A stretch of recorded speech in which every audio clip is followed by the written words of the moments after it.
Παγκόσμια ημέρα ελευθεροτυπίας καθιερώθηκε με πρωτοβουλία της Παγκόσμιας Ένωσης Εφημερίδων και από το 1993 γιορτάζεται κάθε χρόνο στις 3 Μαΐου σε ανάμνηση της διακήρυξης του Βίτχουρ, μία έκκληση ελευθεροτυπίας που υπέγραψαν Αφρικανοί δημοσιογράφοι το 1991 για ελεύθερα, ανεξάρτητα και πλουραλιστικά μέσα μαζικής ενημέρωσης. Η Παγκόσμια ημέρα ελευθεροτυπίας μας υπενθυμίζει τη σπουδαιότητα της προστασίας των θεμελιωδών δικαιωμάτων της ελευθερίας της έκφρασης και της ελευθερίας του τύπου, όπως κατοχυρώνονται από το άρθρο 19 της Παγκόσμιας Διακήρυξης για τα ανθρώπινα δικαιώματα του ΟΗΕ, αλλά και από το Σύνταγμά μας. Εκδοχές της ελευθερίας του λόγου μπορούν να βρεθούν σε πρώιμα έγγραφα για τα ανθρώπινα δικαιώματα. Η Αγγλική Διακήρυξη των Δικαιωμάτων του 1689 αναγνώρισε την ελευθερία του λόγου στο Κοινοβούλιο και είναι ακόμα σε ισχύ.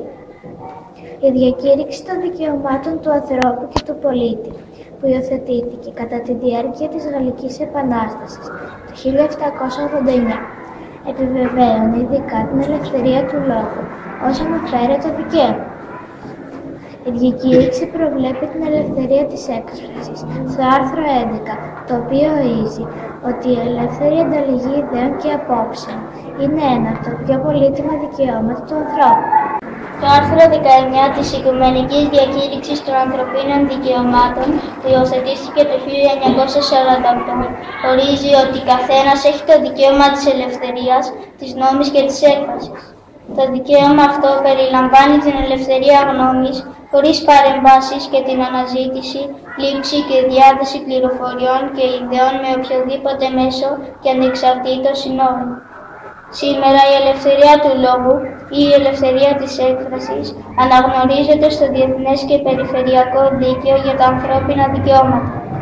Το δικαίωμα αυτό κατοχυρώνεται στο άρθρο 19 του Διεθνούς Συμφώνου για τα ατομικά και πολιτικά δικαιώματα, στο άρθρο 10 της Ευρωπαϊκής Σύμβασης για τα Δικαιώματα του Ανθρώπου, στο άρθρο 13 της Αμερικανικής Σύμβασης για τα Δικαιώματα του Ανθρώπου και στο άρθρο 9 του Αφρικανικού Χάρτη Ανθρωπίνων και Λαϊκών Δικαιωμάτων. Σύμφωνα με τα επιχειρήματα του Τζον Μίλτον, η ελευθερία του λόγου νοείται ως ένα πολύπλευρο δικαίωμα που περιλαμβάνει όχι μόνο δικαιώματα έκφρασης ή διάδοσης πληροφοριών και ιδεών, αλλά και 3 ακόμη διάκριτα σκέλη. Το δικαίωμα στην αναζήτηση πληροφοριών και ιδεών, το δικαίωμα στη λήψη πληροφοριών και ιδεών, το δικαίωμα στη διάδοση πληροφοριών και ιδεών. Διεθνή, περιφερειακά και εθνικά πρότυπα αναγνωρίζουν επίσης ότι η ελευθερία του λόγου, όπως η ελευθερία της έκφρασης, περιλαμβάνει οποιοδήποτε μέσο, προφορικό, γραπτό, σε έντυπα, μέσω διαδικτύου ή μέσω μορφών τέχνης.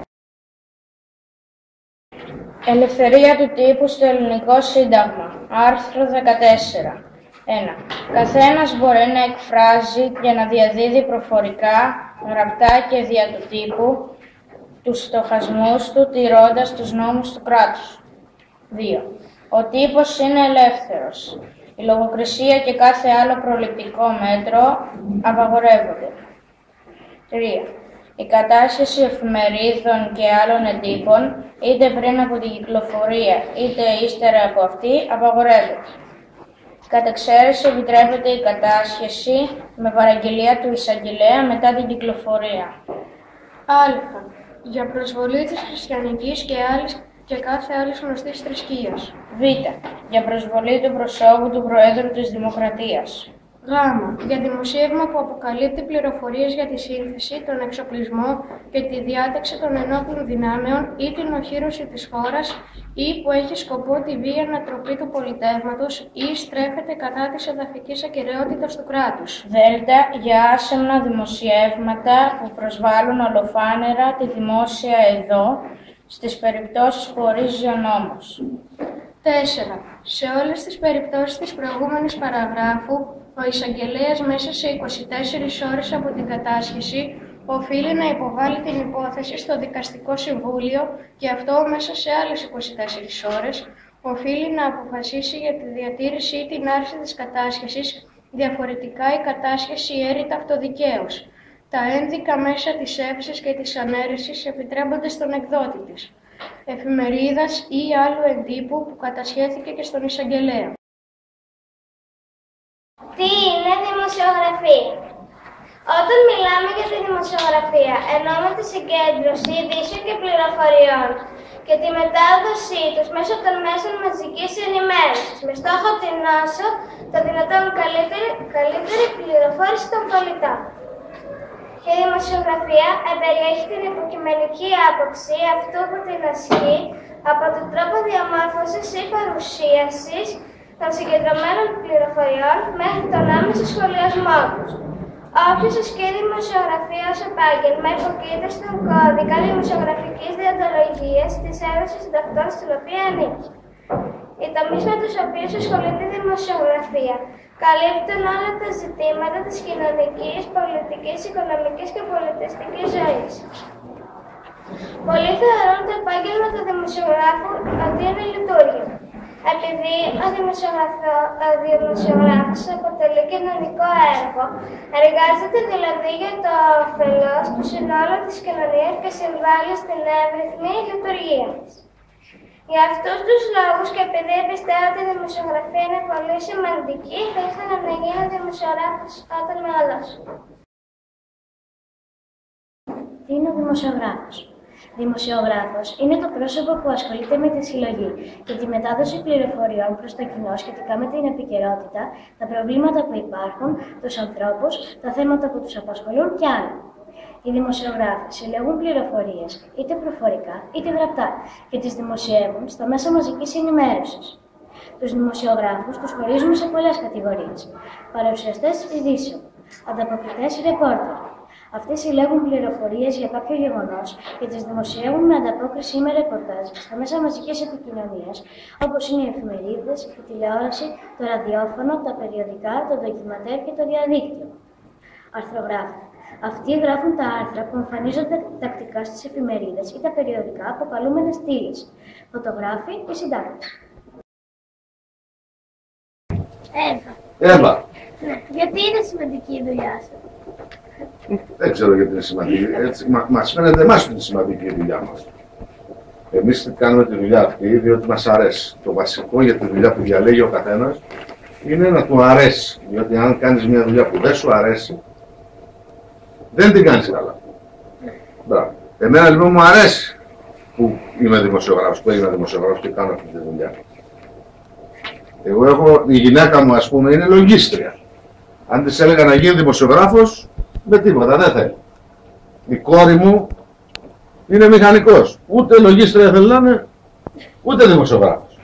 Ο κάθε άνθρωπος λοιπόν θέλει, αυτό που θέλει βασικά είναι να κάνει μια δουλειά η οποία του αρέσει. Τώρα γιατί είναι σημαντική, αυτό το κρίνουν άλλοι. Δεν το κρίνω εγώ.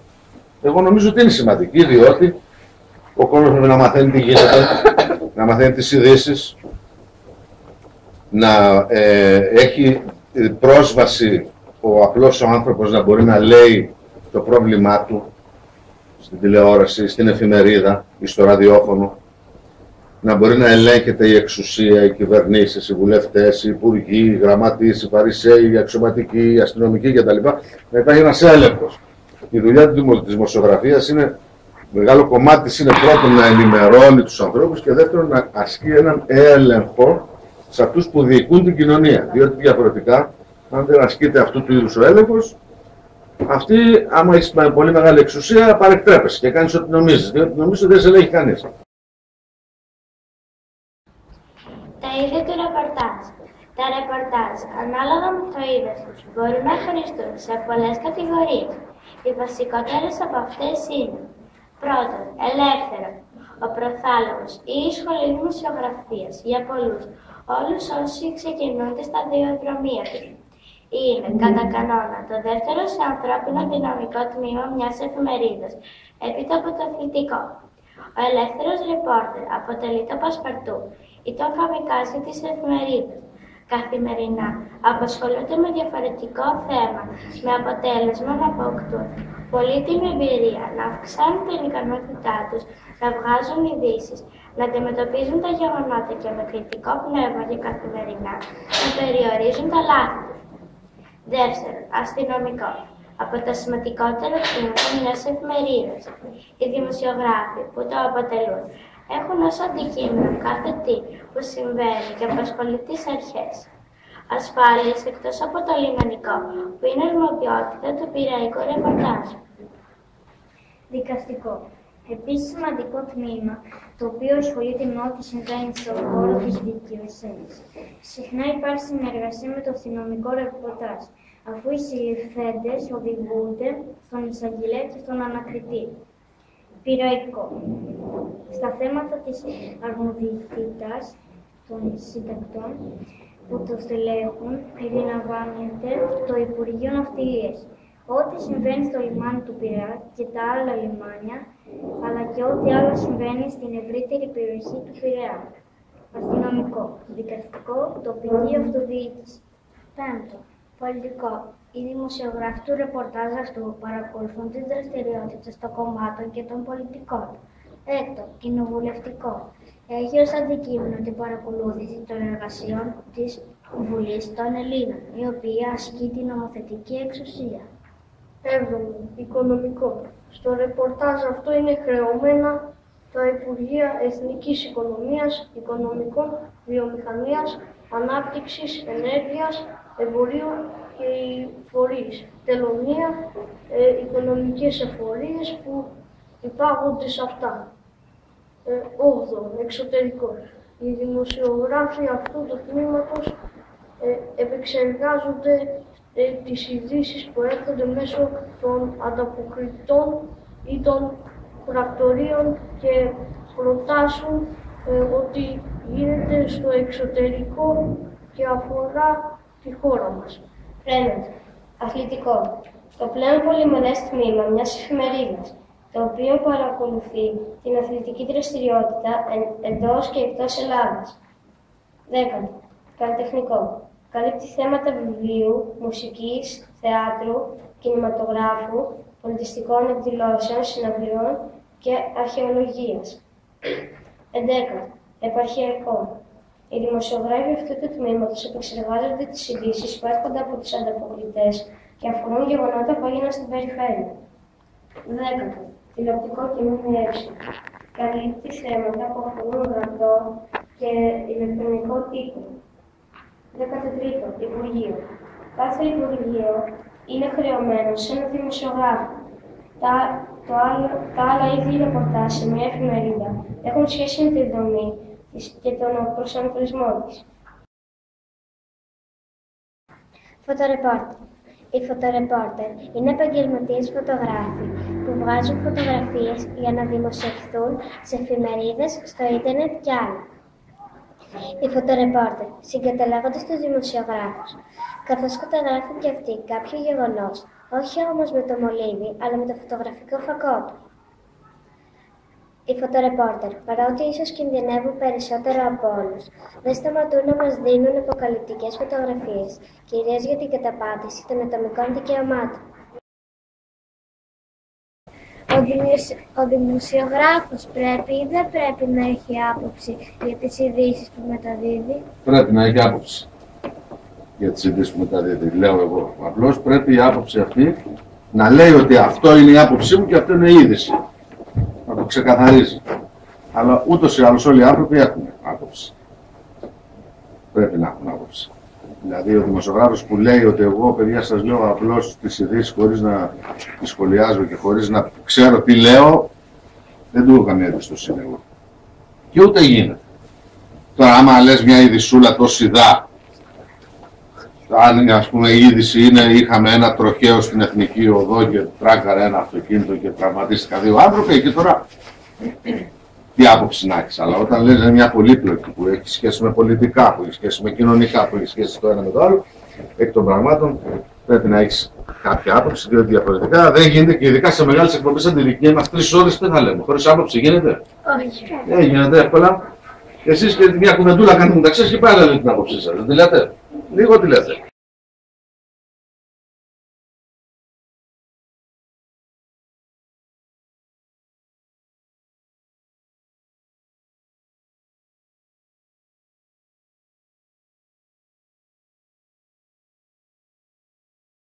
Η δημοσιογραφία στο διαδίκτυο. Το πιο σύγχρονο είδος δημοσιογραφίας είναι η διαδικτυακή δημοσιογραφία. Το είδος αυτό δημιουργήθηκε μόλις πριν λίγες δεκαετίες με την ανάπτυξη του διαδικτύου. Η δημοσιογραφία στο διαδίκτυο αφορά τις ειδήσεις και τα θέματα που διαβάζουμε στο ίντερνετ.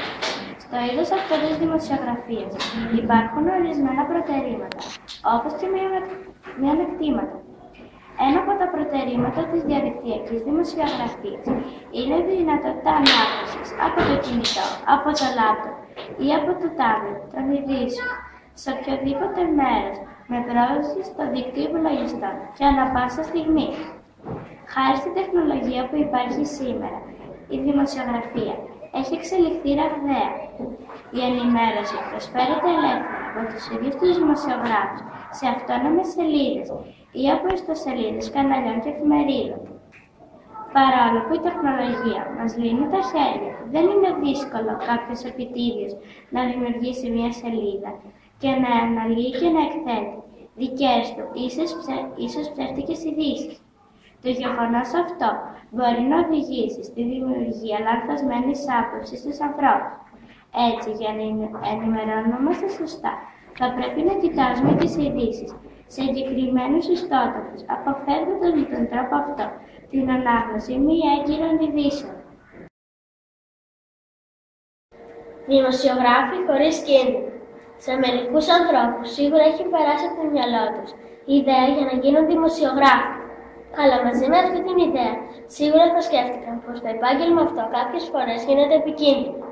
Θα μπορούσαμε να είμαστε δημοσιογράφοι σε μικρά κίνδυνα θέματα. Δηλαδή, τα παιδιά μπορούν να φτιάξουν στο σχολείο τους μια εφημερίδα και οι μεγάλοι να κάνουν μια συγκέντρωση για να τις πουλάνε. Επίσης, μπορείτε να μπαίνετε στο ίντερνετ και να ενημερώνεστε και μετά να το διαδίδετε στους φίλους σας και αυτοί σε άλλους φίλους μέχρι να μαθευτεί. Έτσι θα είστε ένας δημοσιογράφος, αλλά θα μεταδίδετε την είδηση κρυφά και ίσως να μην διακινδυνεύετε τη σωματική σας ακεραιότητα. Επίσης, οι ηλικιωμένοι που δεν συνασχολούνται πολύ με το γράψιμο ή το ίντερνετ, ενημερώνονται από την τηλεόραση και μετά το διηγούνται στα εγγόνια ή τα παιδιά τους. Δεν θα μπορούσαμε να ενημερωνόμασταν αν δεν υπήρχαν δημοσιογράφοι. Και αν θέλουμε να μιλήσουμε σοβαρά, θα πρέπει να υπερασπιστούμε την αλήθεια με κάθε κόστος, αρκεί μόνο να σκεφτούμε πόσο καλό μπορεί να κάνει η αποκάλυψή της. Γεωργία, γιόρταζες και προχθές, λέγε. Είναι δύσκολο να είναι κανείς ελεύθερος δημοσιογράφος. Δύσκολο. Κοίταξε να δεις, δύσκολη δουλειά είναι, δεν είναι εύκολη δουλειά. Καταρχήν, για να γίνεις δημοσιογράφος της πρόκοπης, πρέπει να περάσουν πάρα πολλά χρόνια διαβάζοντας και μελετώντας και σπουδάζοντας και γράφοντας. Δεν μπορείς να γίνεις δημοσιογράφος χωρίς να κοπιάσεις. Και αυτό σε όλες τις δουλειές. Έτσι, δεν υπάρχει δουλειά στην οποία χωρίς κόπο και χωρίς προετοιμασία. Πρέπει να σπουδάσεις, πρέπει να ξέρεις ξένες γλώσσες. Πρέπει να έχεις καλή επικοινωνία με τους ανθρώπους. Πρέπει να έχεις πόδια, διότι οι δημοσιογράφοι πάνε παντού. Τρέχουνε, προχωράνε. Παλιά λέγανε ότι η δημοσιογραφία γίνεται με τα πόδια, δεν γίνεται με τα χέρια. Εννοώντας ότι τρέχεις. Λοιπόν, δύσκολη δουλειά είναι, αλλά αν την αγαπάς δεν σου φαίνονται δυσκολίες. Κίνδυνοι δημοσιογράφοι. Σε ολόκληρο τον κόσμο, από την Αφρική, την Ασία και την Ευρώπη έως τη Μέση Ανατολή και τη Λατινική Αμερική, οι δημοσιογράφοι αποτελούν στόχο συστηματικών και βάναυσων επιθέσεων. Μερικοί βρίσκονται εν μέσω διασταυρούμενων πυρών κατά τη διάρκεια δημοσιογραφικών ανταποκρίσεων σχετικά με ένοπλες σειράξεις.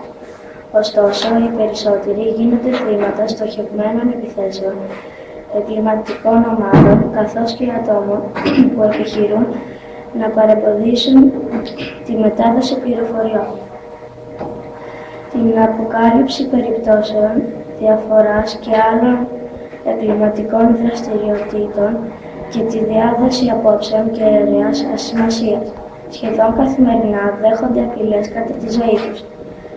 Δημοσιογράφοι χάνουν τη ζωή τους επειδή αποκάλυψαν συγκεκριμένες πληροφορίες, αλλά μερικές φορές και για το αντίθετο, ακριβώς επειδή παρέλειψαν να προβούν σε αποκαλύψεις. Ιωάννα. Ξέρετε κάποιον δημοσιογράφο που έχει πάθει κάτι από αυτόν που καταγγέλει στο άρθρο του ή κάτι... Τι εννοείς? Ξέρω πολλούς που τους κάνανε μήνυση, τους στείλαν στα δικαστήρια. Ξέρω πολλούς επίσης, όχι τόσο στην Ελλάδα που το επίπεδο ας πούμε είναι καλό, αλλά υπάρχουν πάρα πολλοί δημοσιογράφοι σε όλο τον κόσμο που έχουν σκοτωθεί. Έτσι. Κάθε χρόνο υπάρχει μια Παγκόσμια Ένωση Δημοσιογράφων, η οποία λέει τα θύματα της βίας εναντίον των δημοσιογράφων σε όλο τον κόσμο. Κάθε χρόνο είναι 50-60 νεκροί δημοσιογράφοι, τραυματίες, φυλακισμένοι, δαρμένοι κλπ. Στην Ελλάδα όμως δεν σημαίνει αυτά. Το επίπεδο της δημοκρατίας είναι σε αυτό το επίπεδο σχετικά καλό. Έτσι. Δηλαδή δεν είναι πολύ σπάνια η περίπτωση κάποιου. Σε απειλεί όμως ο άλλος καμιά φορά, σου δημιουργεί προβλήματα. Είναι μέσα του κινδύνου της δουλειάς αυτό. Πρέπει να ξέρεις. Όλες οι δουλειές έχουν το κόστος τους και τους κινδύνους της. Η δημοσιογραφία κινδυνεύει.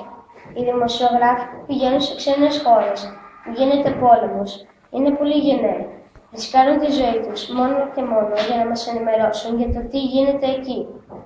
Αυτοί είναι ειδικά επιλεγμένοι για να προσέχουν τη ζωή τους και με οποιαδήποτε συνθήκη να μπορούν να καλύπτουν κάθε ανάγκη.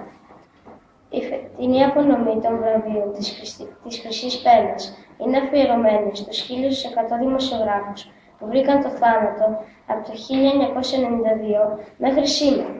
Από αυτούς, οι 715 περιπτώσεις, οι δράστες απέφυγαν την τιμωρία. Η υποβολή εκθέσεων σχετικά με τη διαφθορά, την εγκληματικότητα, τις συγκρούσεις, την πολιτική και τα ανθρώπινα δικαιώματα έχει αποδειχθεί θανατηφόρα για πάρα πολλούς δημοσιογράφους.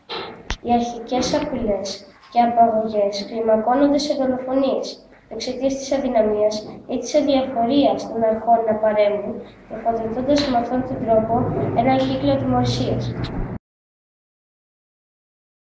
Στα τελευταία χρόνια, πολλοί δημοσιογράφοι απολύθηκαν, βασανίστηκαν ή και σκοτώθηκαν επειδή τα άρθρα που έγραψαν δεν άρεσαν σε όλους.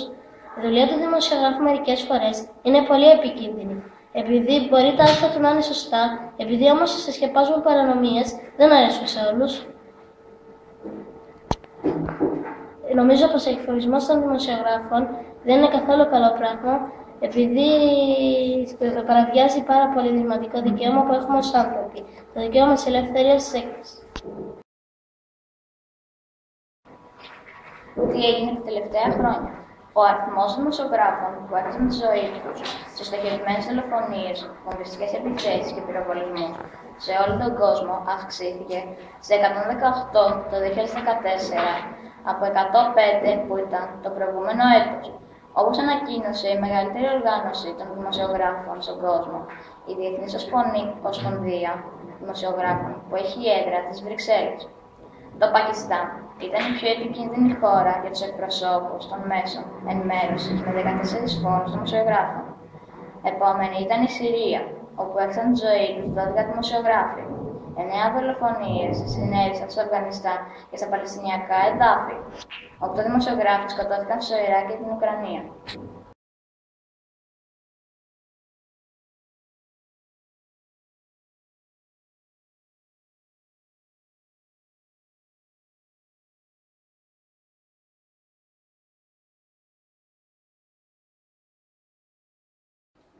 Παγκόσμια ημέρα ελευθερίας του τύπου. Όλοι οι δημοσιογράφοι έχουν το δικαίωμα της ελευθερίας της έκφρασης, να λένε ελεύθερα τη γνώμη τους για αληθινά και μόνο γεγονότα. Οι δημοσιογράφοι πρέπει να γράφουν την αλήθεια, είτε αρέσει σε κάποιους είτε όχι. Πολλοί έχουν δολοφονηθεί, κακοποιηθεί και απειληθεί από αυτούς που καταγγέλουν στα άρθρα τους επειδή έγραψαν την αλήθεια. Η αλήθεια πρέπει να δημοσιεύεται με κάθε κόστος. Γι' αυτό το λόγο έχει κηρυχθεί η Παγκόσμια ημέρα ελευθερίας του τύπου στις 3 Μαΐου. Imagine a world in which there is no right to inform, report, investigate, challenge, or express an opinion. Picture this world in which there is no freedom of expression and barely anyone left to defend it. This is a world where men and women are exiled from their homes and declared enemies of the very states to which their lives were dedicated to building. A world where corruption touches the very powers meant to protect. A world in which your voice goes unheard your views are rejected, and your interests ignored. A world where those who defend the truth, publish facts, and speak out against tyranny are targeted, imprisoned, tortured, and left to rot in silence, where self-censorship becomes the only rule. This is a world that readily condemns an independent press as a plague to be eradicated.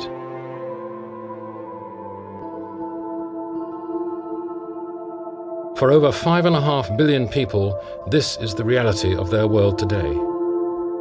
You only know this because you're part of the fortunate 17% of the human race who enjoy unrestricted freedom of expression.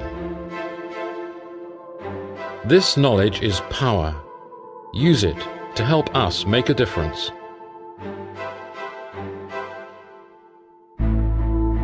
The conviction that free and independent newspapers play an indispensable role in maintaining free societies and guaranteeing human rights has been at the heart of this organization for over 60 years. A free press is at the very core of the right to free expression, providing a frontline defense when it comes to safeguarding access to knowledge and information as defined in Article 19 of the Universal Declaration of Human Rights.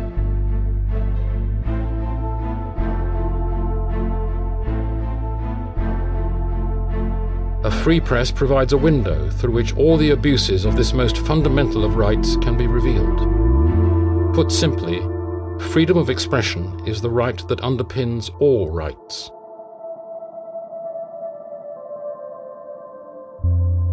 Media employees around the world face physical violence and persecution of all kinds, whether from public officials, criminals, or terrorists. Assaults are daily and often deadly for those who challenge governments, report on conflict, or investigate corruption and crime.